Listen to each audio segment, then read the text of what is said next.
Bhagavad Gita Bite Size Learning, Episode 48, Sankhya Yoga, Shloka 28. Question: Who am I?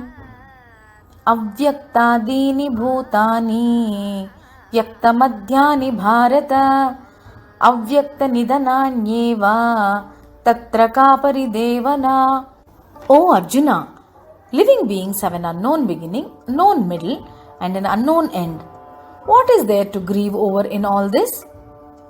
All the living beings have an unmanifested or invisible existence in the beginning, followed by manifested existence, which means visible living human beings. Again after death, going back to an invisible form.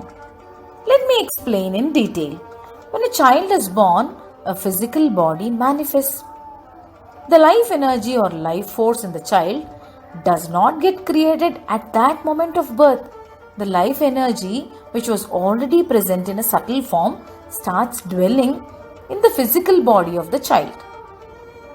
We have discussed the concept of physical body, subtle body, and causal body in our previous episodes. Even a huge banyan tree emerges out of a tiny seed, which means the potential of the great banyan tree was embedded in a seed form.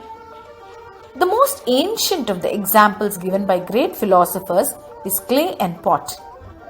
The pot exists in an unmanifested form in the clay, and when the pot breaks and disintegrates, again becomes clay, goes back to its original form. A sculpture is already present in an unmanifested form in a rock, and the sculptor uncovers it by removing the extra rock. You can even think like this. The world is a continuous play of projection and withdrawal. In simpler terms, invisible, visible, invisible. Every time an individual takes birth, there is a new form, a new name, and a new external life. A projection. The subtle body and causal body are the same. Every individual is the manifestation of the potential carried by the unmanifested form, the soul.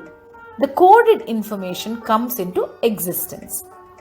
The Sankhya school of philosophy describes the origin of the universe based on a theory, Satkaryavada, theory of causation. Effect is pre-existent in the cause, which explains the concept of seed, which carries the potential of a huge tree within itself. Sri Krishna wants Arjuna to ponder upon the facts of life and its mysteries, and not to allow worry to engulf his thinking and his acting abilities. Thank you for watching. Meet you soon.